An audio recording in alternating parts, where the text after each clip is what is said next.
Hello, everyone, and welcome to the first episode of this map review series that I am hoping to be able to continue in a longer form. We're going to have to see. This is the first episode, but it is already a special episode, which is weird to start off on. But I have with me PurdyKurty from Shoot to Kill, STK, and the reason why this is a special episode is because these guys just came off of the win for the finals of PCS1 North America. And so, of course, because they won, we're going to be approaching this a little differently. But first, I need to say, Purdy, congratulations. Not only congratulations for winning this event, but breaking the curse, as it were. I personally think that sort of like curse on you guys is a little bit exaggerated on social media, but what are your thoughts on that, and how does it feel to finally have this win under your belt? I mean, the second place curse wasn't too bad because it was only a few events realistically. Yeah. For me, it was more so just the curse of not winning because this is my first win in 3 years, my entire career. So that's more important than anything, is just getting that first victory. Mm-hmm. But yeah, I don't think the curse has really meant much. It's just more so product of circumstance, I guess. Yeah. Yeah. But hey, that's what happens when you, I guess, shine and face it like you guys did. Yeah. And sort of give North Americans hope that we aren't the worst region in PUBG. But yeah. So going into this, Purdy and I are going to be basically going through the map feed, the map VOD of all 5 games of the final day of the finals. Purdy's going to be helping me, I guess, break through their strategy, why they did what they did, and all that good stuff. I think it's pretty straightforward. But first, I did want to ask and set a little bit of a groundwork. What is, at least in your head as the IGL, what I guess is your team's goals in the games on average? Just a generalized thing, like what's your win condition? How do you like to approach games? How do you think your team succeeds the best? I think our general play style and our goal going every game is just maximize points. Realistically, it's PUBG. You can't win every game. Yeah. So our goal is always keep as many as we can alive early, get good information, and just maximize points. Like, you'll hardly ever see us just blind crashing or sending it really unless we're insanely desperate.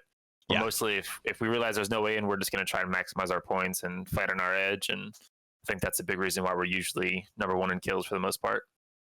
It's because the focus on fighting on the edge and getting those kill points rather than a focus on placement, which is unreliable. Is that fair to say? Yeah, exactly. I mean, we know we can kill people. We don't know if we can make that rotate. This is true. Yeah, because you actually told me, and I already referenced this, I think, during the show, but you told me that you put, I don't want to say a huge effort, but it's at least in the back of your head about vehicle rotations and not getting blown up in a vehicle. Yeah, the worst feeling as a PUBG player, especially for not so much me, because I already feel bad if we die because I'm the IGL, but if any of my teammates die as the fraggers in a car, it's like the worst feeling. Like, they literally every game, if they die, they're just say, I just want to shoot something. So my goal is just to get them to shoot something, and if I can do that, we usually have a good game. All right. Well, yeah, I think that's a good baseline to go on. So let's just go into the first game. Now, while we watch the plane path go over, I guess feel free to let me know what your thoughts were at the very beginning of this final day, because if we all remember, you had an amazing opening weekend, the Thursday and Friday. We're going to call it a weekend, even though it's not, but opening set of the first week. But then day number 3, you only got, what, 22 points? What were your and you were still in first at this point, if I'm not mistaken, but what was your thought process going into this game and going into this day? Our thought process was just, all right, we just fell flat on our faces, and as bad as that feels, we had one of our worst days ever. We're still in the lead by 5 points, so just relax, reset, and try and close it out. And it wasn't much more than that, honestly. Okay. Yeah, there weren't like any particular things that you had learned from the day before? Not overly. We just, it's relearning usually for a team like us when we have a bad day. It's relearning those mistakes. It's, oh, well, here we go again. We over-rotated. We didn't scout enough. We just didn't think properly. Just didn't get info we needed to where, we usually do. we have a lot of those. Like our PGS Berlin quals are the same way. A lot of relearning from our mistakes. So yeah. All right. So very first game, when you see this circle, it's another central south circle. What's your thought process on how you, I guess, take a game like this? These are more annoying games for us for sure. Just these south ones because it's so dependent on how teams around us play. Like ATC is a real wild card. No pun intended for actual wild card. But they don't scrim like almost ever, like a couple times, maybe a week. So getting used to their habits is very awkward. And I think in this game, I don't know if it was in this game or in one of the other Miramar games, but on these south rotates down for us to get in, we usually just go behind Sonics and Wildcard. Like they usually stick a little more west and go south, and we just stay to the northeast. But ATC is just always kind of hovering around us here. So it's definitely more annoying. Yeah. Okay, and what about like Fabled or 303, especially considering Fabled had a really good opening week as well? Did that put much? Well, not so much their points, but we just hate Fabled being there in general because actually where Greg Shot is like one of my spots, either drop where I am now or where Greg Shot is, and them being there has been a real pain in the ass. Not so much 303 because that's, we're never going to run into them there. They're going to be they're a bit far north. Yeah, but yeah, I mean Fable's been a pain in the ass, that's for sure. Okay. So you guys are rotating in right now from the north as you see. Wait, whoa. This is a first game. Oh shit, we might be choking jitters. I think Alo pressed F actually randomly in his car, right next to Oath. So that was a quick, a quick giggle, shake out the jitters. I will say, at least that's not a very audible note. Like for Oath, it's not like they may have heard something. Yeah. Oh wait, there's a no downed flips person or there. Bangs. Yeah. Well, actually, then again, they do see the kill feed, and they heard the vehicles, so they could put that together. From where they're at, they could have been in Hasi for all they know. Yeah, so we have a little bit of leeway. That's true. Okay, so you guys are taking this compound right now. You sent it first. Yeah. ATC are rolling up not far from you.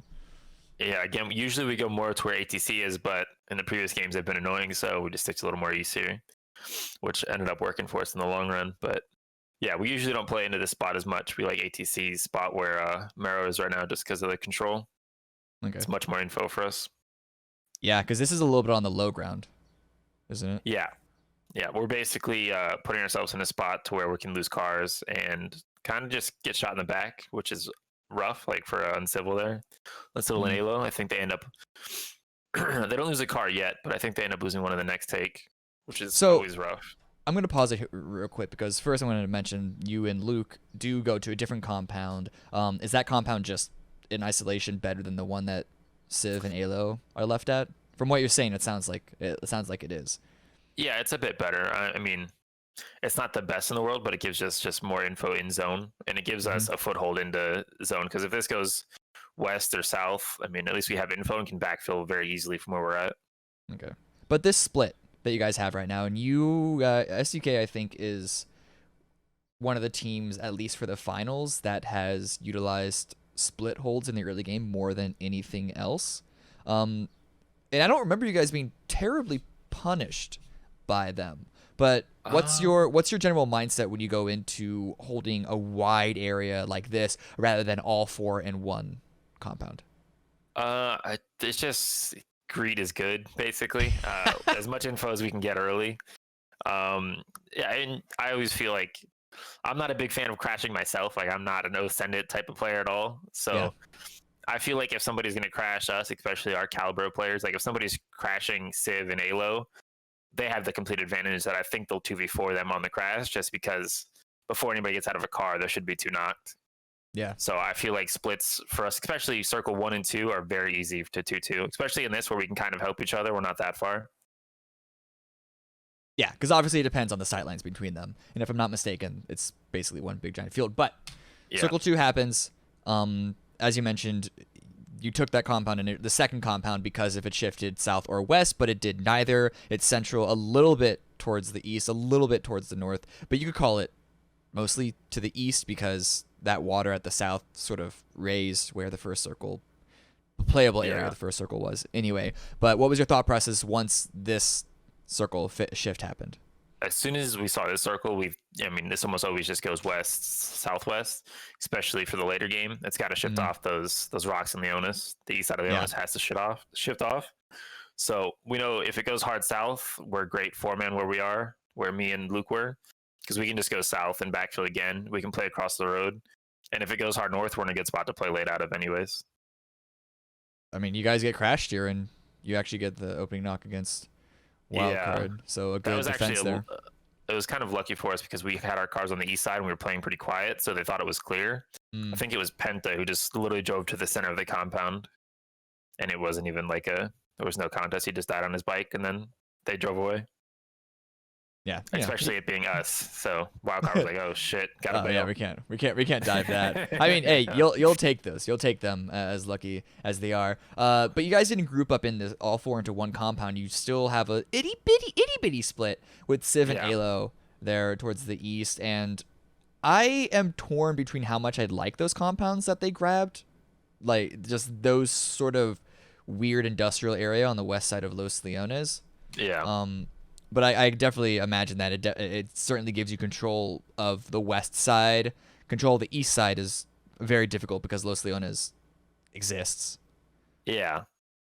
I mean, the compound itself isn't great. It's just trying to carve out space for the later game. Like, it's not, Okay. there's no real benefits for that concrete that they're in. It's just like, I mean, Comets can sneak up whenever they want, realistically, which they almost did a couple of times in this game, but Civ and Alo played really smart. They just kept playing audio, kept playing quiet, and not overextending. Hmm. Big importance on keeping 4 up in this game. Yeah, and Okay. then that's basically it for that one. Okay, circle shift thought process. Thought process here as soon as we see this pop is, all right, this most likely ends up going southwest more likely than not, or ending somewhere on the warehouses. We've seen this end in the field south of Liberate multiple times. Mm-hmm. But the thought process is going to be just, we can't do anything to get better spot, more center, or prio, just because where we're at. We don't know if the warehouse south of us across the street is clear. We just don't have the sight lines that see it properly.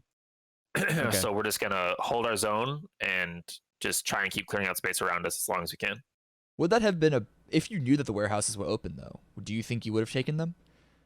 More than likely not, because at this point, I don't think. I think in Civil and Alo had a car, one truck with missing one tire as well, and then me and Luke only had one car between us as well. I think it was a bang bus or a bus, however you want to call it. But yeah, there's no censorship here. But yeah, I don't know what other people call it. You know, everybody's got different call outs. it's a bus is a bus. Yeah. I feel like I was gonna ask something else, but I forgot. Anyway, yeah. So let's keep moving on. As you mentioned, you're already central, so it's just about getting all those kills while you can, right? Yeah, we want to either get kills with people that are driving around us, or just push people away and just carve out as much space as we can to work later. I'm gonna speed this up because this is a pretty straightforward round Yeah. for you guys. It feels like, but is there any worry about Los Leones and how there are going to be a number of teams potentially stacked up inside? Like we already have half of Zenith, and there's Oath. Fabled seem to be going there as well. I wouldn't be surprised if there were maybe one or two more teams. Not really. I mean, it usually shifts out of Leonis, so we don't have too many worries. Look at that. It shifts out of Leonis. So we don't have too many worries about Leonis itself. I mean, if it goes towards Leonis, worst comes worst, we play our edge and kill people coming in. We don't have to really deal with the nitty gritty of the inside of Leonis. Okay. And are you okay at this point? And obviously, you group up as 4 right now because you don't want to be even that split this late in the game. You already see a couple of people crashing that compound. Zenith, Oath are arriving as well. But at this point, because you guys are on the north side and there's a road cutting in between, are you worried about how you're going to be making your way across? Because more than likely, you're going to have to enter in Liberate's area and Comet's area, correct? Yeah, correct. I'm not too worried about it really, because the main objective here is if we clear our north and keep holding out as long as we can and keep dwindling these teams down, the cross is pretty easy. There are roads we can play. We have some cars that are a little banged up, but we can get them across the road and use them as cover. So as long as we play properly and weaken the teams on our north side and try and wipe as many teams as we can or push them away, then the cross is insanely easy. It's a little difficult here with ATC. They're very stubborn and trying to kill, but other than that, it was pretty easy. Okay, let's Continue to speed this up. Do you know how many kills you had at this point? Only a couple, right? It wasn't that much. 1 or 2. I don't think we had much more than that. I think we just picked some people off here and there. Okay. Now, you have to cross the road, and you have to cross the road in the big fashion at this point. It's a full shift down to the south. Yeah. Do you guys, like, at this point, do you think your time is up? You've gotten as many points as you could? Or how I guess, do you plan on approaching this? Is it, my first assumption would be fucking kill as many people around you as possible before you have to move. Yeah, a lot of it was info as well. It was someone needs to watch where wildcard is because we knew exactly where wildcard was this whole time. We knew there were 3 up there. We need them to leave before we can cross without getting massacred. And then the other one, important one, was Radiance. We needed to see when they were making the push on the Zenith. Once they start making that push, then we can move a bit more freely.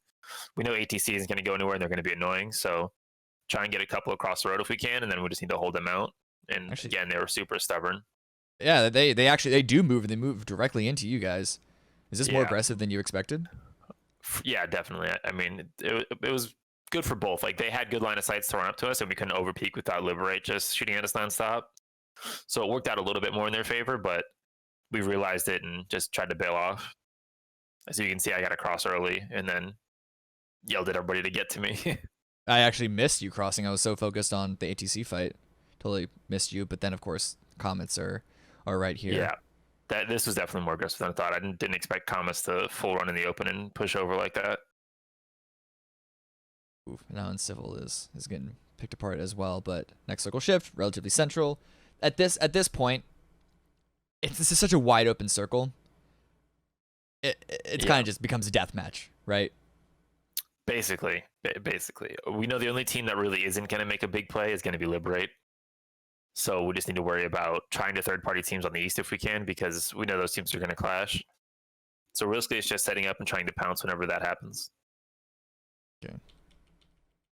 Again, it seems like a pretty straightforward game so far, and so I'm going to keep this relatively sped up. But please tell me to pause if there's anything that happens. But yeah, so this Exodus and Comets fight, and then even Tactical 8 want to get involved too.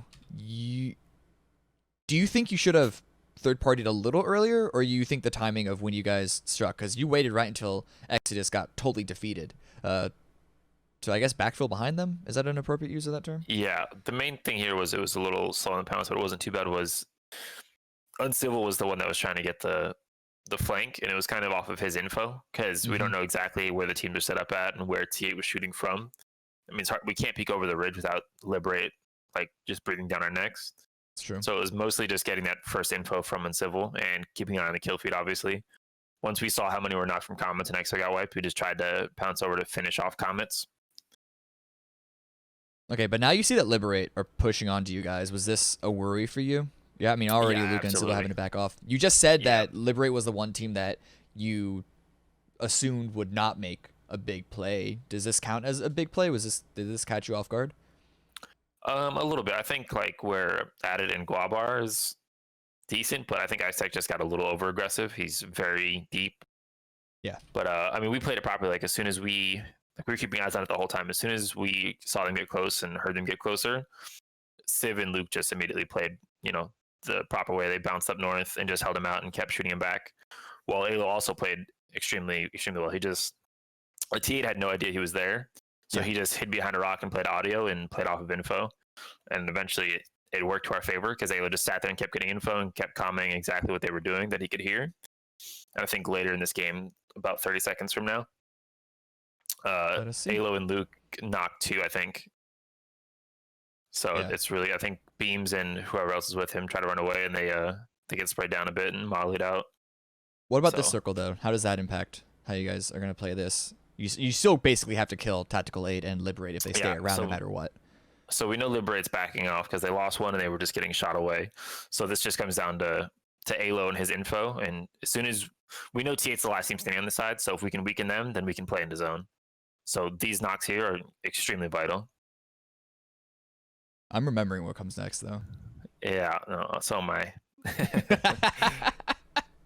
It all started here with Alo. He flashed himself, actually. Oh, yeah, I think himself on the ridge. Then we lost 2 to Beams, which doesn't change too much because I mean, we might have been able to win it with numbers. Obviously, you always can, and Luke did well himself. Mm-hmm. But Sonics had full advantage. They had ridge control. They could have been under us anywhere. They had an they had all of zone control at this point, realistically. I mean, anything's possible with numbers, obviously, but Yeah. I actually do wonder throw. what would have happened. I think you're maybe downplaying how bad losing those two players was. I think you guys would have had a much bigger chance, especially because at this point Sonics haven't made their way across, which of course you guys didn't know just yet. Yeah. But Yeah. I mean, it's infinitely way more winnable if we have one more player, let alone two up for sure. okay. I'm gonna speed through the rest of this game, but it's basically Luke trying to solo play right now. It's a good kill on mine, but yeah, it's just mine running out, yelling ping advantage. Well, that's a perfect time for us to go into game number 2, also on Miramar.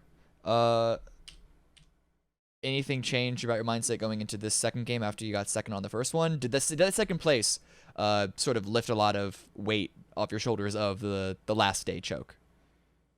Yeah, it definitely did. Just because, I mean, momentum is a lot in games like this. So when you can start off on a good foot and everything's positive, it's way easier going. The only downside was somehow Wildcard sneaked out a third in that last game out of an awful position.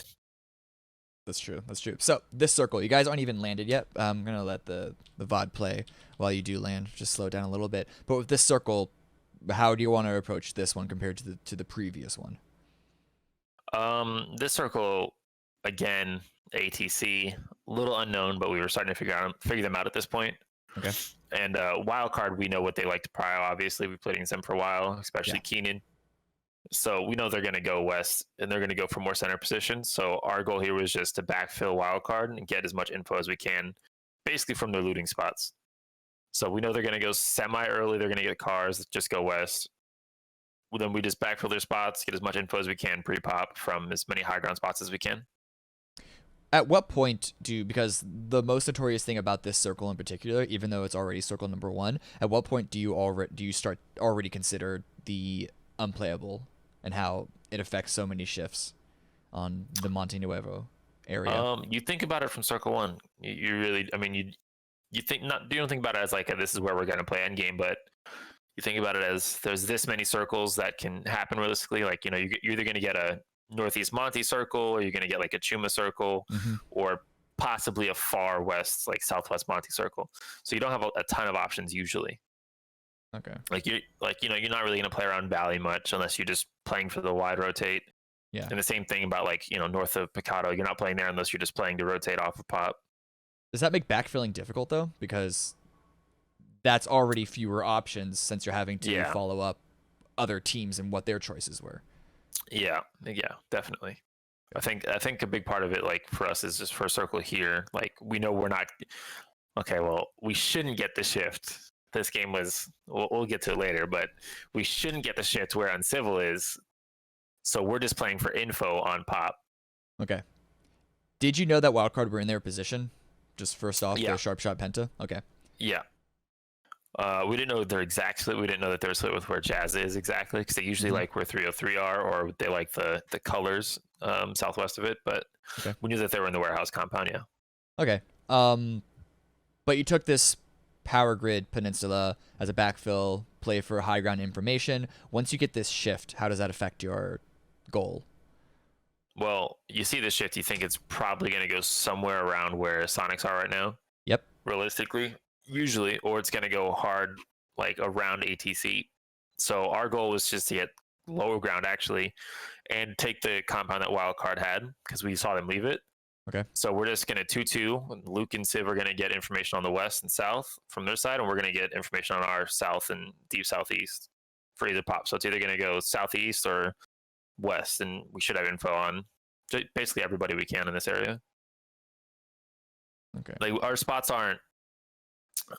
shouldn't be the end zone spots. Emphasis on shouldn't be. Shouldn't be. Whoop. Well, guess what they are. Well, still, okay, you see this circle. Yes. And obviously the map isn't corrected properly. Yeah, let's wait to see if hopefully it corrects up. Yeah. God, look at this. Just all this travel. But yeah, okay, so let's look at this one. You guys immediately pull back. But yeah, so when you see this circle, you see the circle, you see the unplayable. It should come off the rocks south of us and east of wildcard. It should come off those rocks and the rocks far east. So common sense dictates it's going to be a north-northwest shift. Like around here. Yeah. So we set up to hold edge of the next pop and dead center at the same time eventually. Which ideally on this pop, before this pop happens, you look at us and you think we should have the best spot in the game. Yes. Obviously didn't go that way. You're already spreading out pretty far, though. Are you guys want to be a little greedy with kills? Because naturally, you pulled off, which I think anyone in your situation would agree that that was the right idea, because there's just so much movement coming up from the south. But at the same time, you do give those positions away to Wildcard and Sonics, and it sort of puts them in a really good spot to pick up a lot of kills of everyone coming in from the hard south, coming in from La Drea and Chumacera. Yeah. Are you guys spread out a little bit because you feel like you're missing out a little bit of FOMO, missing out on kills? No, not too much. So what I'm doing is I'm playing for what I think is going to be center of next pop, and they're holding out those shanties that they're in and just trying to push teams away, because where I'm at isn't great if those shanties get taken. So we're trying to basically hold edge of next zone and center of next zone at the same time while pushing teams away into chaos.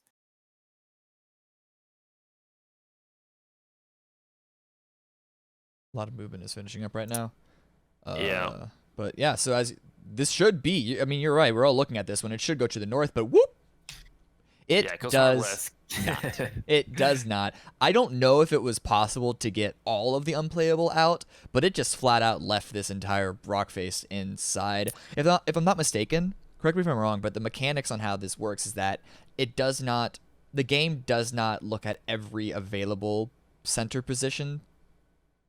It'll spawn like 9 of them randomly, and it will choose the one that most fits the land ratio. Yeah, the amount of circles isn't infinite. I don't know exactly how many is produced in the rotation, but it chooses one that has the least amount for sure. And I guess this was that one. How do you plan to approach this circle from the position that you're in? So the main approach for this circle is now teams that thought they were going to go north even have less to play, or east have less to play.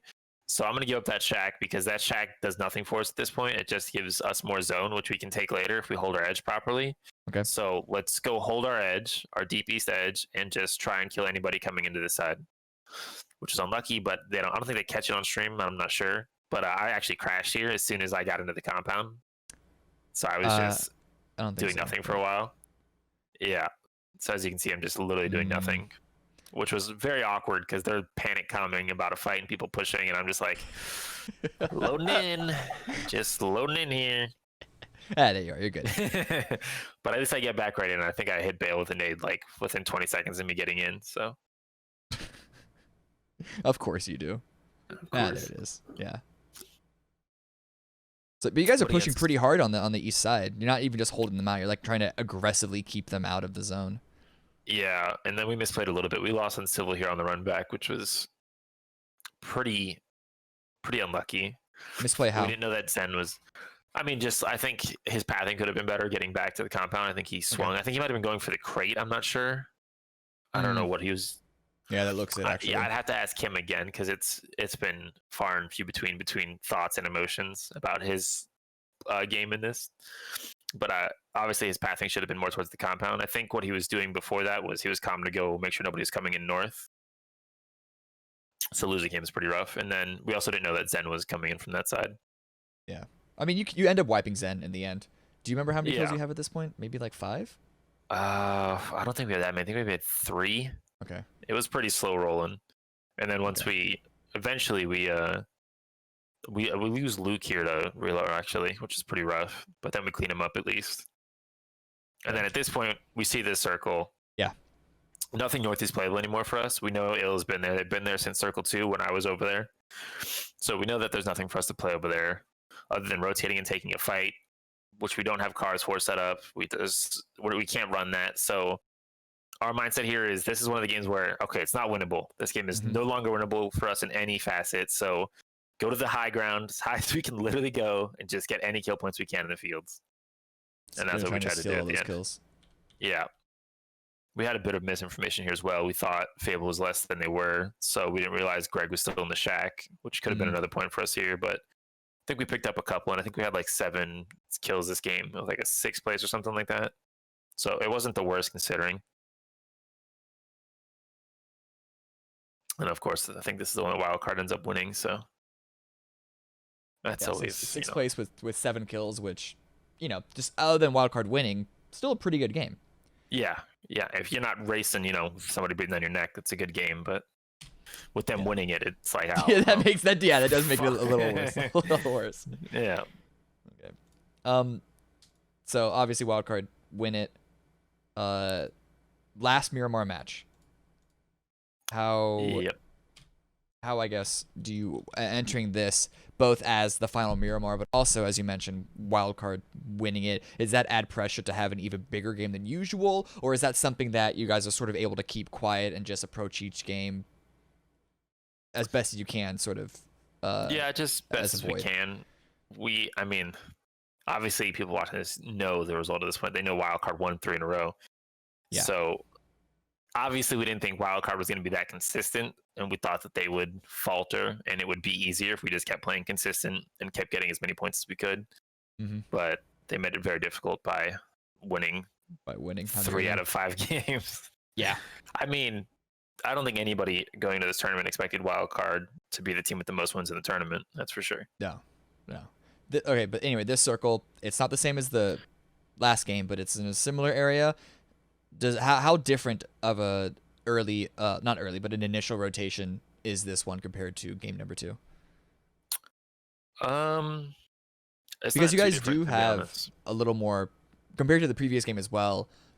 Fabled, you have Fabled right around you. You have those 3 teams to the north because of where the playing path came from. Yeah. But not too different?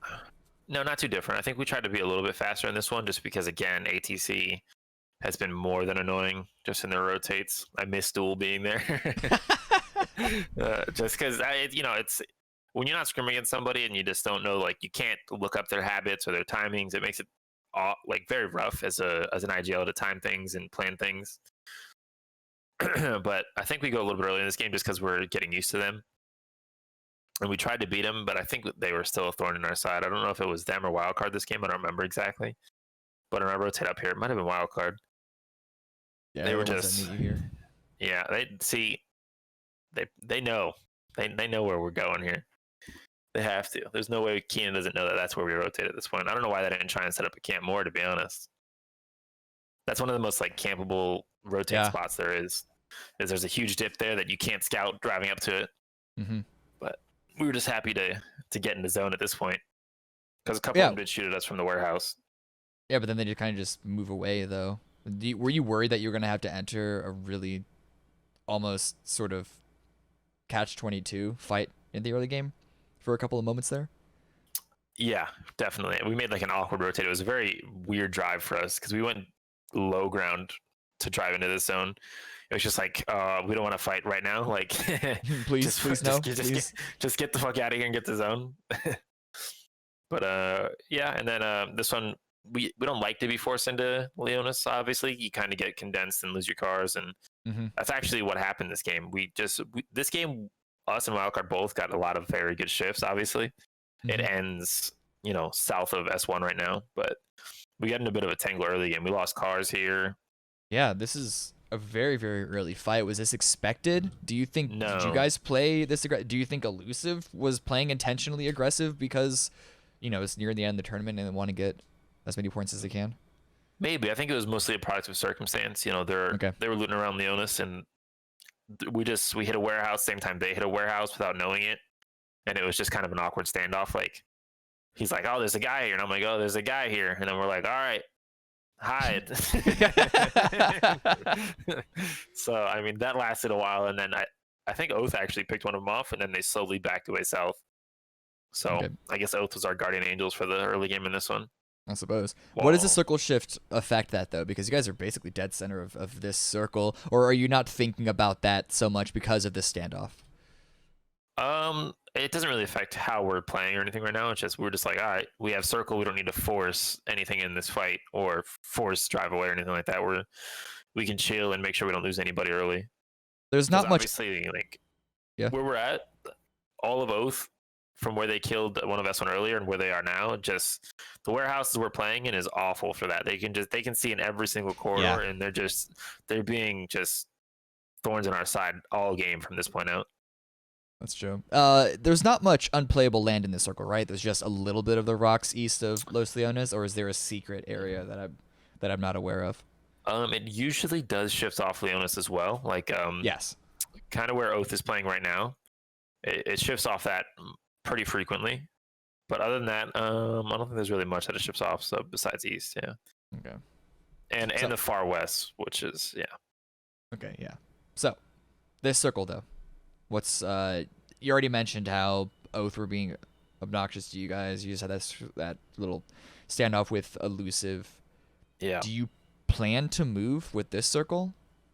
We see this circle and we're sitting on our hands. We're all right. We're fine. I think we made sure we had some people in the concrete across from us just so that can't get taken, and we have off angles just in case. Yeah. But other than that, we're just sitting on our hands. And this whole time, we knew S1 lost multiple people. We knew they were one up. We didn't know he was ratting in a dumpster the whole time. But we knew that the warehouse across the street south was free, and we frequently rescouted it and checked it to make sure nobody backfilled it, just in case the circle went south here. Okay. Do you think you would have? So you would have taken that if it did swing down south? Yeah, I think we take it actually I think next pop it goes a little more south central. It's not insanely, but we're like, it's more isolated. I think we're going to play out of that. I believe that happens next circle. Speed forward when that happens, because there's rotations on the extremities, and then there's a couple of pot shots back and forth between Oath and you guys, but outside of that there wasn't much happening. But circle shifts. It's kind of south. It's only south because the circle gets smaller though. Yeah. Well, the main things here is it can't get punished as much. So it's just you can play out of it way easier than you can the north one. The north one, as you can see later in the game, you'll see again, it's so pushable from so many different angles. So many different people can walk on it. Late game, people can run up from the west. This circle, people are going to shoot down from the east. They're going to run from your north. It's just it's not fun to be in. So you do, so Alo and Uncivil do take that warehouse. You and Luke are staying in the north for at least a little bit. Was there a conversation about holding it as a split? It was just a little bit longer just to make sure you get more info around us. And then we were also trying to figure out exact car situation, because our cars were wrecked from early in there. So like the cars that me and Luke take over, both are missing tires and, like 70% health. Meanwhile, Oath is just being thorns in the side. And then Oath backfilled us here. So that's good for us, is we know what teams are around us here, them shooting us all game, and then them watching us, and then them taking it. So now we permanently know if anything ever happens with Oath, they're on our north side. So that's where that's always going to be at. Anything with Oath is going to be north of us. Okay. Here the next circle goes, though. It's a little bit towards the north of you guys. Yeah. Now we're entering the end game of this. How does your focus change at this point? I don't think there's really anywhere that's a better position that you guys are in right now, whether you had to crash it or not. So how I guess did you pivot your focus? The main focus here is, now this is where like all the info gathering comes into play, is everybody needs to be 100% on their A game on watching different angles and figuring it out. Like somebody needs to be watching north and trying to decipher what teams are who's down what, and the same thing with south. So this entire time, Wildcard's fighting ill, we're getting info on that, making sure, okay, that's Wildcard. And the same thing for south. I think EXO ended up fighting hard a bunch here. So just keeping feet on everybody that's fighting, it will make it way easier for the late game. And it did end up helping us late game, when Fable and Oath are fighting later, and Rad and Hard and all that. It's just all that info really helps late game. God, Jay all day has just been chilling in there the entire time. Yeah, he's vibing. Bumping music. Got some headphones in. This guy, he's probably tabbed out. Yeah, probably. But the circle's getting smaller. You obviously saw. As you said, you're tracking information, so you knew that Fable went to go attack Oath, or at least sort of share that building with them, and Wildcard pushed down from the north.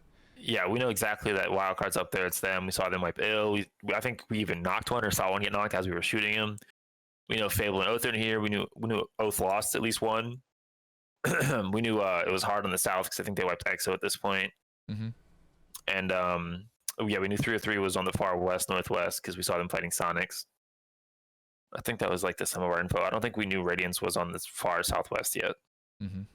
Okay, but with this circle shift, hard shift towards the northeast. Yeah. What's your focus? Focus now is I'm telling everybody, all right, full focus south. South's got to push. South is going to be fighting each other. Try and pick up points south. You can't do anything north. If anything is happening north, I'll let you know. Just keep looking south. And I mean, that's what we did for the most part. Oh, I mean, Comets try and crash. You're always on the offense. They descended to some dips, so it wasn't too rough. I mean, it was rough for them, but it wasn't real. It wasn't real pressure for us. They were just getting shot from all angles, trying to crash in front of us. Yeah. Circle's closing. Radiants are actually quite close. Yeah. At this point, I think we wasted about 3 grenades and 5 mollies at 1 rock trying to kill Los in this game because everybody was spam calling him a rock and everybody's like, all right, you sure? And everybody's throwing their own frags and mollies at it. And man, that was an utter waste of use. Yep, that was the wrong rock, right? He was there for a split second. He was there for like a couple seconds, and then I think he saw one like molly go in the air, and he instantly ran, and then he just So he just watched 7 more land there, and he's like, "You guys are freaking idiots." Oh yeah. I just remember watching that live because we caught that. We were looking at all the smokes and or not smokes, but the mollies and grenades there. Yeah. At this point, I think we saw Jay all day. I think Civ called him out and was holding him, and I think we ended up picking him off here. And then I realized Radiance isn't doing anything. They have dips there. They're chilling. So I make the call. We need to push north in third party. And eventually Alo catches up to me here. Was the call because you're worried about the pressure if you let it get away from you? Or is it more we have an opportunity to grab some kills and Wildcard are still in this game? So so I guess the question is, was this an aggressive maneuver for points or more of a proactive safety maneuver? It was an aggressive maneuver for points because we know that nobody expects us to be running across the road right now. We sure didn't. So we're guaranteed to pick up at least a couple points here. I think we ended up picking up like 4. Yeah. But yeah, it's supposed to be a quick pickup. Just run across, get 2 or 3 points, and run back. Yeah. Did you know that Wildcard were right below that ridge? I mean, you can assume it, but we didn't know like for a fact that they were playing that close onto it. But I mean, you have to assume it there that they're going to be all on that ridge. So the circle pops southwest. Yep. Yeah, and then my first call is, all right, if we want to win this game, our only game-winning play is pushing out and wiping Rad as quick as possible. Because anything else, slow rolling it, we're just going to end up getting pinched and suffocated off from the zone. So this needed to be a little bit of a cleaner fight. It wasn't too bad. And I think this was still very winnable up until this point. I think Keenan just had a really good prone, rat angle to spoil our game. Yep. But otherwise, this was, it's a pretty winnable game for us. So the end game fight needs to be cleaner.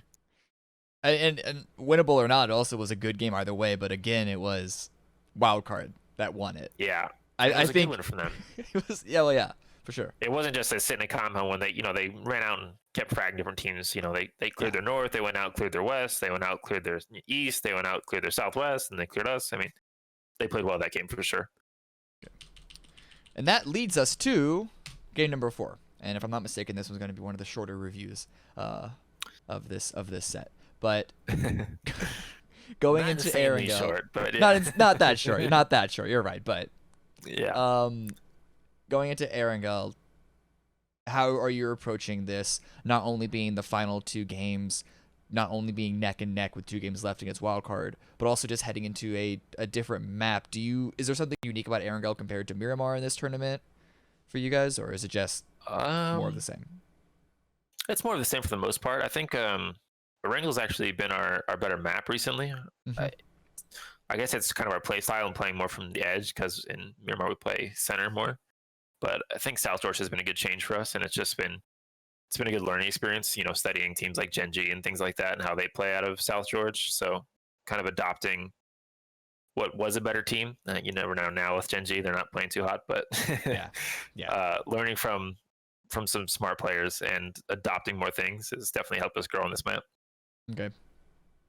It was a pretty solid plane path. Get to South Yeah. George pretty easily. This circle though, what's your approach?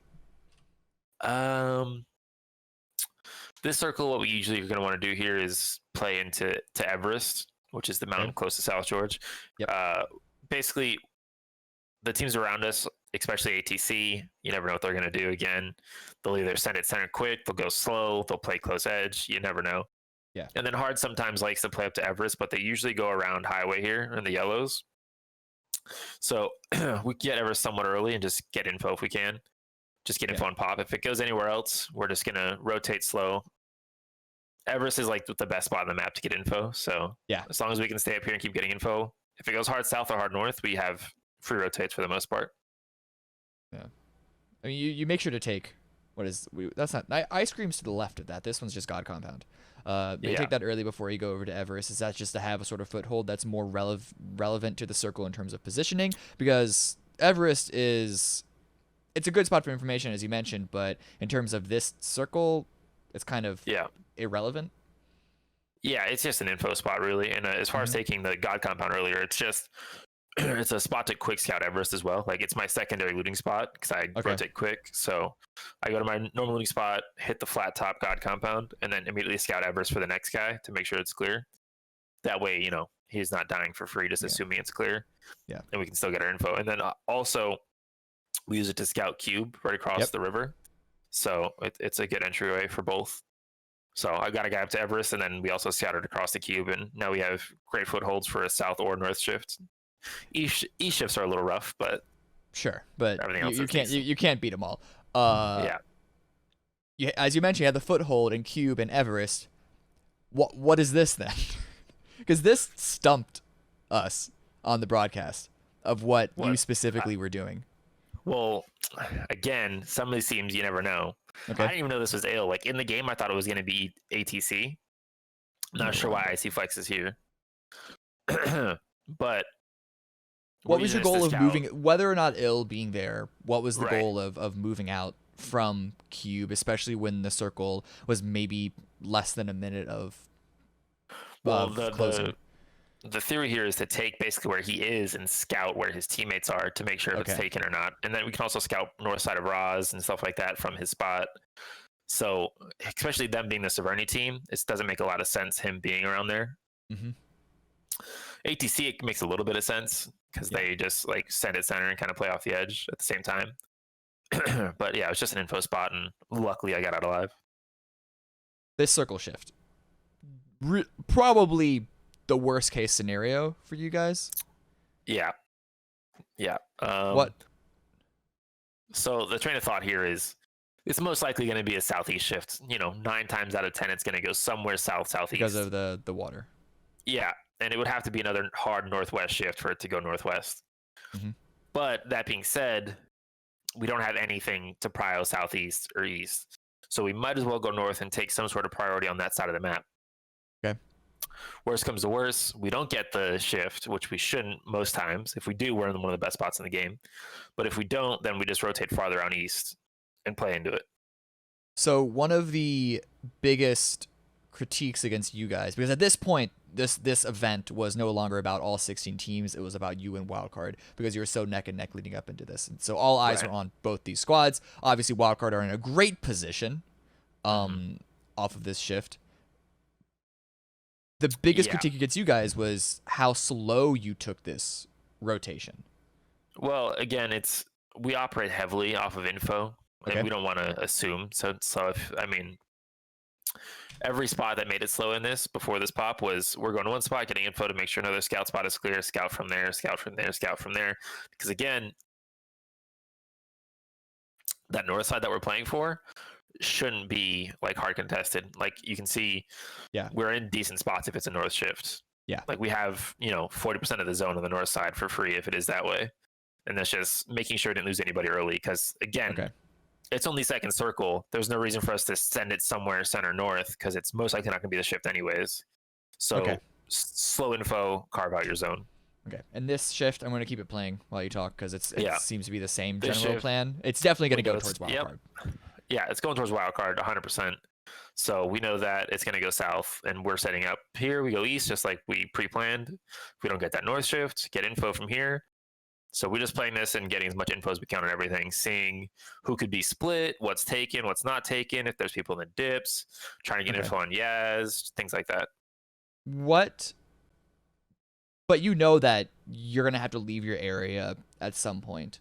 Absolutely. Yep. So what we're doing now is we're holding this so people can't get behind us as well. Okay. While also getting as much info as possible on the zones that we're going to have to take. So we know, like, we see comments are there. We see that it's taken.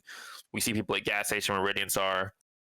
So basically, at this point, we're like, all right, we're probably going to have to pull up on comments and fight comments. Okay. And so what we need to do is hold our north so nobody can shoot us in the back while we're fighting comments. We need to make sure Yaz is clear as well if we can. I think we ended up pulling up to the side of Yaz here just to make sure there's no noise or anything. Yeah. Oh my god, perfect timing. That's almost like you played these games. Almost. And then this circle pops and we're like, all right, like we're not a crap. Yeah, we're not a send it team to where we're just gonna go crash something and hope here. Okay. We know the comments pull up is very fightable. Like if we pull up on their northeast side where that dip is on the map, right here-ish. Yeah, right around there, then they can't overextend and kill us if we have one or two guys holding. So we just pull up and slowly take that fight if we have to. Wildcard left, so comments left and took what we call bend. Okay. And so we just took it for free. And same thing. Eventually, we're like, all right, well, we're in zone. Again, we're gonna have to fight comments most likely. We didn't know it was comments at the time. We just we have to fight whatever team is in front of us again. So let's start getting info, try to get a knock, identify the team, see if they're down any, get info west of us, get info east of us, so on and so on. Is there not an argument, though, for taking this fight earlier than you did? Because right now, we're still looking at 1, 2, 3, 4, 5 to 6 teams that are still having to rotate into the circle. And you obviously didn't know that, but it was still you should have. I'm assuming that you knew that there were teams that were still rotating into the circle. Yeah. Is there an argument for taking the fight now before it got more packed with teams, or is the worry of, for example, hard shifts? As far as you knew, a team could be coming across the bridge and actually try and go to your compound. Is the worry about being backfilled and then sandwiched? Yes, that's one of our biggest pet peeves right now. After PGS Berlin quals is people coming behind us late and spoiling our games. Okay. So our goal here is to make sure nobody's ever going to come in behind us here. Like we're instantly shooting hard shifts as soon as they get near the bridge. They know it's taken. They're not coming anywhere near us. So why did you not push comments at this point though? Once hard shifts took away Radiance, is it still just the worry of them coming to you instead of that hill? As soon as if we start going south now before hard shifts make this play, and making noise, and we get knocked or comments are knocked, there's a bunch of noise. Hard shifts immediately. They're a smart team. Luke's one of the smartest IGLs in the game. He's gonna instantly go east instead of crashing hard and take those yells behind us, and now we're pinched. So there's no reason to force it early. And even if we don't, if we're running across earlier, then Radiance is just going to be a thorn in our side while we're running across to fight comments as well. Okay. Yeah. All right. So center shift. Yep. Yeah. I'm already at this point we know we're fighting comments or the team in the compound. We know it's comments at this point because we already had a knock, I believe. So I think so. I'm going out of line of sight and trying to get as close as possible to try and get some surprise damage or some surprise info if possible. And at this point it's just all right, crash close side of the compound, I have it, and then we'll take this fight. Okay, speed up because it is basically a fight. And if I'm not mistaken, this standoff was quite a while. It lasted a bit. I mean, they were playing very passive. They were just, peeking windows of the 2-story, and then the cross isn't easy for us. Like you can't just run across to the buildings, obviously. They're just watching windows from high ground, and hard shifts is going to be shooting at us the whole time as well. So we have to choose it very carefully of when we make our move, and it's just going to be off of, realistically, we think we're the better players than anybody in the lobby. So listen, we get a knock, we push. Like, don't just run across in the open and die before we do anything. They're going to peek you, you're going to knock them, and then we'll push them. Okay. But this circle shift, you still haven't totally cleared out comments. I think you had 2 down. There's only 2 left, so pay math. But does this sort of put even more pressure on finishing off this standoff? Yeah, of course. At this point, it's okay, circle. We didn't get any piece of it. We got to go now. We got to finish it now, type of thing. Just finish this fight, get our points, and try and do something. Well, And obviously, there's everybody still yeah, shooting at us. that double knock was very unfortunate. Actually, it's a full-on flush for those guys. But hey, you're still at 2. Yeah. What's the game plan now? Are you aware that wildcard are in such a good position still? To be honest with you, at this point, I think we didn't even realize wildcard was the center team. I think we thought that they had a split of it, because usually this late into the game, like it's very rare that one team has both the flat top and the prio in the compound. This is true. Like usually somebody crashes the other one, so we can't go north. We're just gonna try and go east, and we didn't realize it was a full 4-minute of Sonic. So our train of thought was go east, try and get any kill points we can, try and get any flushes we can, and call it a game, because it's not a winnable one for us. Yeah, unfortunately. I don't exactly remember how long Alo is able to survive at this point. Not long. Yeah, okay, yeah. Not long. And he's gone. And he's gone. And he's gone. Yep. And especially now, it was a wild card that dealt the final blow to you that game. While we set up for the next one, because the final round, this is the real meat of this show. Yeah. How did your demeanor change once wildcard finished you off? Once they continued to win that game, and then once you saw the points lead that they have, or did you see the points lead? Yeah, of course we did. And we stayed in the game. Some people don't like to look at points. Well, I mean, you have to. You got to figure out what you got to do. But it was like, okay, this isn't that bad of a game. And then as soon as wildcard killed Alo, it was like, fuck, wildcards in the center compound. We didn't see them lose anybody. They're gonna win this game again. So it went from, okay, it's not that bad of a game. We got some kills. We got like 6th or 7th or something like that. Yeah. To, oh fuck, they won again. And then it was like, all right, well, comes down to the last one. And then that was basically the whole mindset, to be fair. Yeah. Hot drop. Classic situation. I say classic. It's only happened once before in a major event, but you guys had such a lead on 3rd place that there was no way for you to lose your 2nd place spot. Yeah. And so might as well just hot drop on top of wildcard because you needed a big game for this game. Do you think you would have because of the lead that they had on you, it was 12 points. Do you think that you would have hot dropped on them even if you could have lost 2nd place just to try and get 1st? Or was the security of 2nd place helpful in making this decision? Well, I mean, the security of 2nd place obviously makes it way easier. I think it would have depended on our point cap, to be honest, on like if we hot dropped or not. If we're only like a point or 2 up from 3rd, it could have been different. It's hard to tell outside of the moment. Sure. But I think the main thing is we learned from the PCS charity event where we should have hot dropped Oath that you can't leave it up to PUBG because Oath just got a small power circle and sat there for 7 zones. Not to spoil what's going to happen this game, but so I'm going to slow it down a little bit so you can help talk through how this hot drop went, but they back off immediately. So right away we saw them at least 2 going east and 1 going south. Okay. We didn't know if 1 stayed in apps or not, so that was a bit of a curveball we were uncertain on. And then my hot drop was a little scuffed because I got beat to my car that one of them went for. Okay. And I had to peel off to what we call Valley compound. Okay. I don't know who's in there now. I think it might be Supernova. Yeah. Yeah.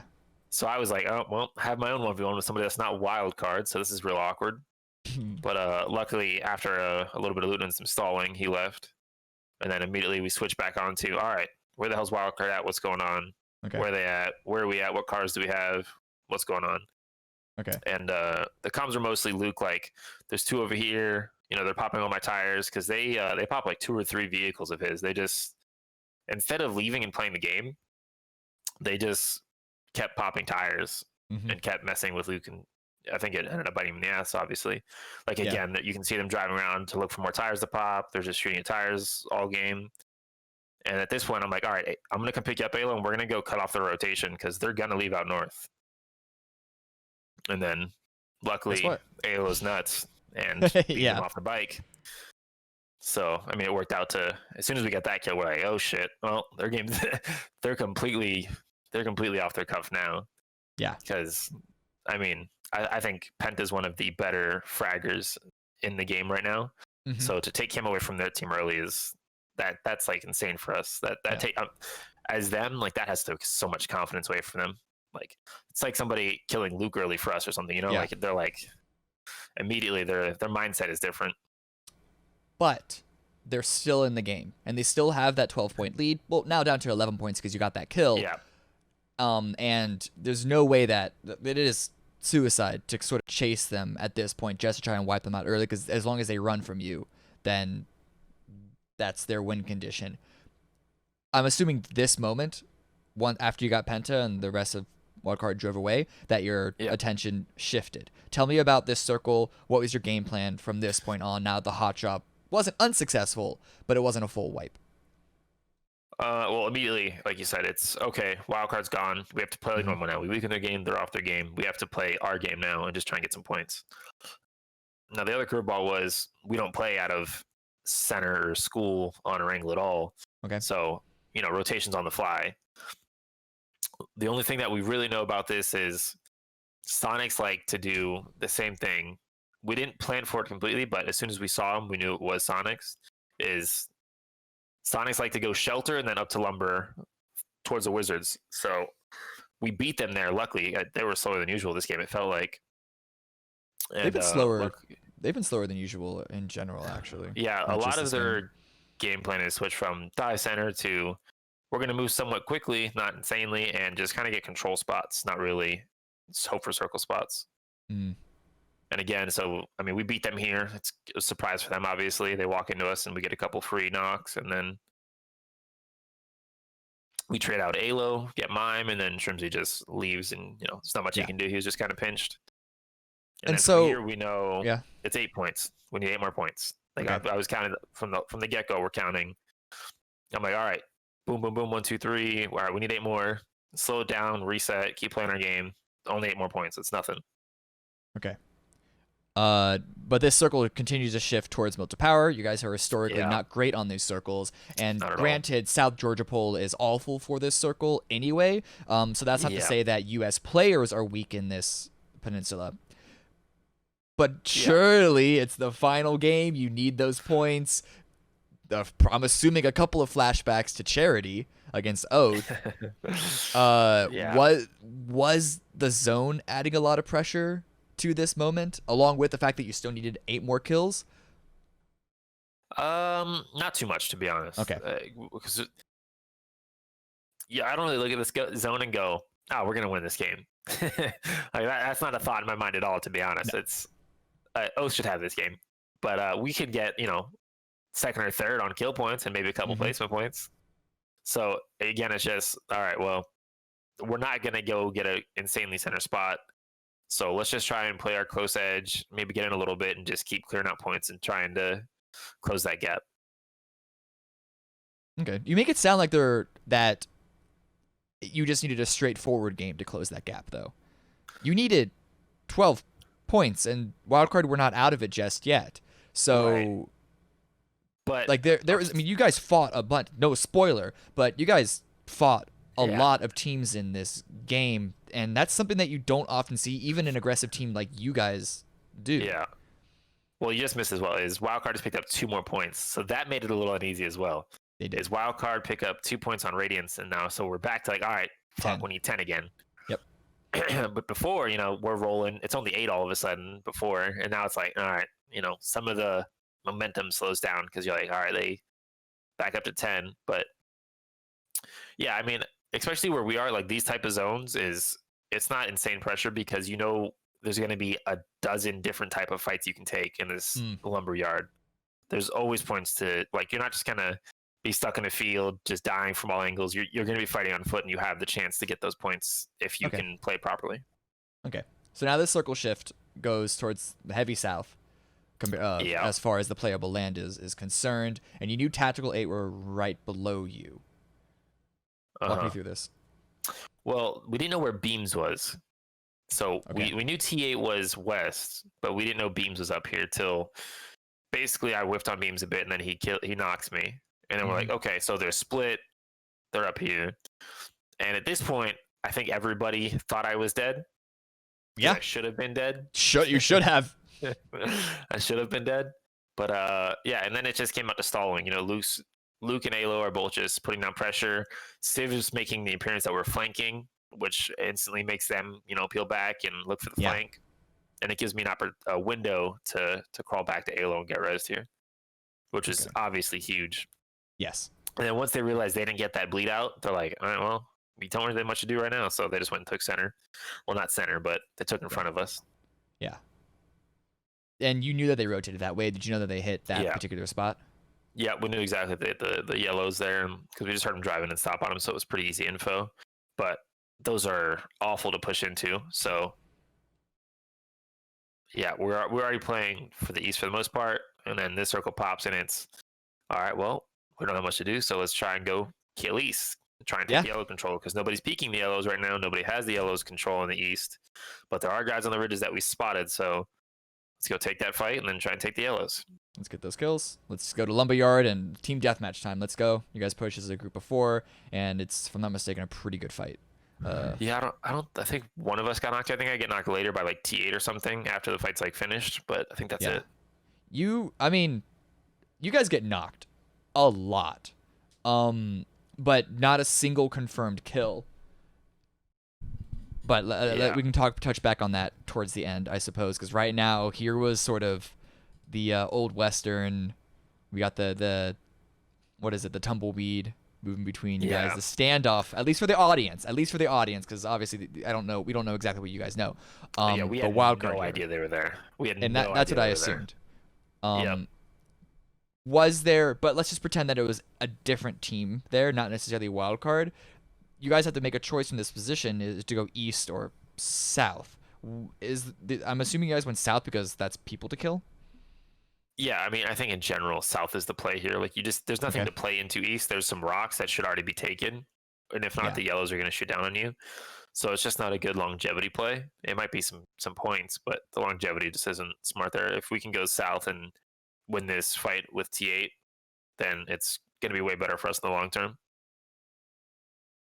Do you think wildcard, if you were in wildcard shoes, though, because this is one of those things that people were talking about online, do you think if you were in wildcard shoes, do you think that you should have pushed that? Oh, yeah, you have to, especially if somebody gets knocked. Yeah, okay. At that point, it's not PUBG anymore. It's not, circle, we didn't get this many points, or we didn't get that shift. They're literally in front of us. It's one's knocked, so it's a 3v3. The game, like, if you want to win, it's in front of you. It was up for them to take it. Even if they don't have to win that fight, technically. Like, even if they lose that fight and kill 1 or 2 of us, that alone, if they get a point or 2 extra there and then stall us from doing anything later, we probably don't win still. Okay. Yeah, right now, backed away from that. No clue. Yeah. Ships passing in the night. As far as you know, they were not there. Actually, speaking of which, though, where did you think wildcard were at this point? I think we assumed wildcard was in the yellows where Keenan's headed to. I'm pretty sure we assumed that they were in those, and that there was actually I thought EXO was where Sharp was at one point. I'm not sure why. I think it was the kill feed. I think it was like Nox going by. Okay. It's probably like Sharp shooting an SLR and packeting an output SLR or something like that. Yeah. But yeah. Okay. But the circle shift. I assume you guys had already prepared to push down onto Tactical 8? Yeah, we're already hunting for T at this point. Because we know that they were the team west of us and they're somewhere over here. And you saw their fight against Sonics, too, to take those. Yeah, we saw them finish off Shrimsy because he was a solo at that point. Oh, yeah. And then it's pretty straightforward. We just had good trades and good team comms here of trying to take this fight and clearing it out. Yeah. And you guys are going aggressive onto this, too. We've seen a couple of fights like this, not necessarily with STK specifically, but in a more generalized sense, where once the team in your position sort of gets that foothold in an area like this, they're too scared to push for the finished kills. Yeah. And I think that's one of the reasons why people were saying that this was one of the best games of PUBG that we've seen from anyone, referring to you guys, because you're taking these aggressive maneuvers. Is this something that you think teams should be doing no matter what, whether it's to win an entire event or just play a game? I mean, hopefully we can implement it more and it's not just, do or die situations. Hopefully we can take bits of this as a lesson and implement into every game when we're if we're not in a winning spot, just be more aggressive and bloodthirsty for those points. Okay. So this circle shift, I don't want to say that it's worse for you than obviously a shift onto you would have been better. But it's more like what the zone was leaning towards anyway. It just kind of confirms it. You're still at this point still just chasing points, but you have to run down a hill onto a wizard tower. What information do you have? You know that Grizzly is hanging out to the side because Tactical 8 weren't full wiped yet. But what about Elusive? What about 303? I think Hardships. Do Hardships come up at some point, or are they dead? I think they're dead. No, they're dead. They're dead. I feel like there's someone else that comes on the west side. Maybe that's just Grizzly. I think it's 303 actually. 303 make their way up. Or yeah, I mean that there are two ATC. squads. It's three. Oh, ATC wrap all the way around, I believe, to crash 303. I believe, something like that. But the information we have at this point is obviously the T8 solo, and at this point we knew Wildcard was to our northeast. I think Alo figured it out. Yeah, and then we actually thought Oath was S1, which is a pretty bad assumption for us as a team because they should never be there. But for some reason we thought they were there at first. We figured it out later, obviously, but yeah. And then we lost track of the T8 solo here, which was rough because we really should have. We gave up that side, and we needed to have somebody watching him. But other than that, I mean, we have basically all the information. Actually, we didn't know Dune was there either. We didn't realize he got to that rat spot. But yeah, because as you mentioned, AGC did push him, and he bailed into that position. We saw all of ATC running out at this point. I'm calming, like yelling, get these points, get as many points as you can on the south side because they were just running in smokes, doing nothing really. And then zone, we slowly see Wildcard dying out. We know there's only one up. And then zone pops. So I'm like, all right, well, we have to get points. So we don't know that Landune was there. We knew the T8 solo was somewhere west, and we knew ATC was south. We need to push tower, basically, is our comms at that point is tower's the play. We're going to go play to kill tower. And I'm smoking. We're going to try and push. Kill the tower. Get the points off the tower. But did you know? So Landune, you already said that you didn't know that he was in that rat spot. Grizzly, I'm assuming you were aware that he was around that position, but his exact location was unknown. But then there was ATC. Like, did you know how chaotic these next couple of moments were about to be for you guys? No, I don't. I don't think anybody realized it, especially how quickly it this long game of consistently getting kills, aggressiveness, it just kind of collapsed for us before it resurged. Obviously, it was like, oh shit, Civ's knocked. You can't get me. Alo, I'm knocked. Shit. And then I'm trying to nade. I'm like, I'm knocked. You're last alive. It unfolded rapidly within the span of 20 seconds. I went from we're pushing the tower to good luck, Luke. But did you already sort of throw in the towel at this point mentally? Obviously tracking kills and points, were you able to keep up with that? Did you know that you were still neck and neck with Wildcard? Yeah, I knew before, up to this point, we still needed 2 more points. Okay. So it was rough. I don't think it was common that you need 2 more points at this point, but Luke gets, one knock on one side of the tower, gets a knock on the other after a couple of bad utility throws with his ping. Because sometimes his utility goes haywire with his ping. He'll try and throw it in a window and it'll go over a building. And I promise you, he's not that bad with his throwables. Okay. Yeah, because you can't be on the team if you're that bad with throwables. I think there was exactly, it's a requirement. If I'm that's part of the that's literally the only audition. Is if I remember correctly, he tried to throw a flash into the bottom floor after he got the first knock, but then it bounced off the rim and if he flashed himself. Yeah, that was the first one for sure. And then he realized, because he did a couple throwables before that were a little rough. So he realized at that point, he's like, all right, I just need to slow this flash down and make sure it gets in the window with my ping because I really need this flash to get in there right now. Yeah. And luckily it bounced in and he got the second knock. He got the knock though, and then he gets finished. Yes, and then which is borderline one of the scariest and also dumbest things possible, is he tried to jump shoot finish the kills instead of either vaulting in or just walking in the door. Yeah. is he tried to jump shoot finish, which is the most stressful thing I've ever seen in my life. I had a mini heart attack. I was like, oh, like I think when he jumped in the air and was shooting, and then by the time he came down, I was like, no, Yeah. because obviously we think like we did. I know at least like I don't know if the team was up to date at that point exactly until I said it, but I knew we Mhm. needed both those kills. So Mm. when he died, I stated I was like, you needed or we need both those kills to bleed out for us to win off of a tiebreaker. And Luke Okay. just you can hear Luke's heart sink. He just goes, "Wait, really?" Oh And then no. and then we're like, "All right, let's just see if they bleed." And then we're just slowly watching the rest of that game unfold. Well, luckily for you, Grizzly and Landoon's just mere presence does slow Innate down enough that there is no time for him to get the revive. You get the kills. At Yeah, this point, you know that you won. yeah. Everybody's celebrating. I'm just like, "All right, comms, comms, give me all your kills again." Like I wanted to make sure. I was like, "Read me all of your Double kills check, again." triple check, go down Yeah, the I'm like, entire I know Wild list. Card got 2. They got no placement, so give me your kills. And then I was like counting it. I'm like, all right, all right, all right. And then I was like, the celebration. I was like, fuck yeah, we won, Okay. and we went from Was there.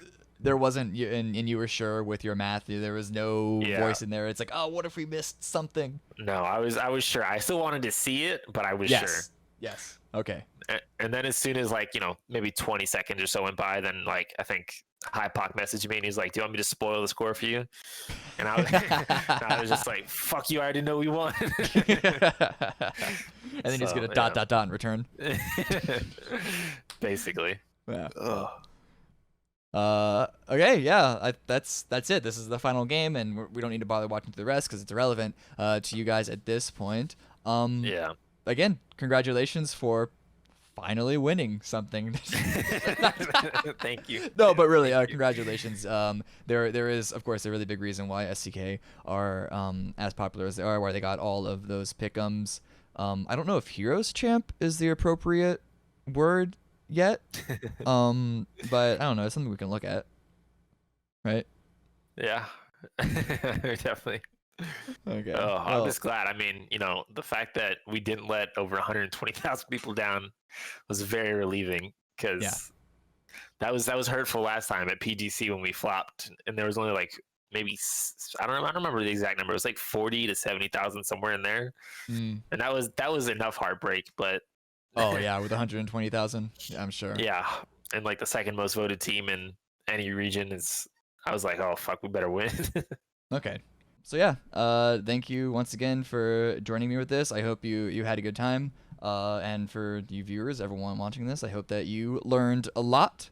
Do you have any final things that you want to say before we turn this off? Just thanks for the love and support, and make sure to vote for Shoot to Kill for PCS2. You heard the man. All right, thank you. Bye everyone. Beautiful.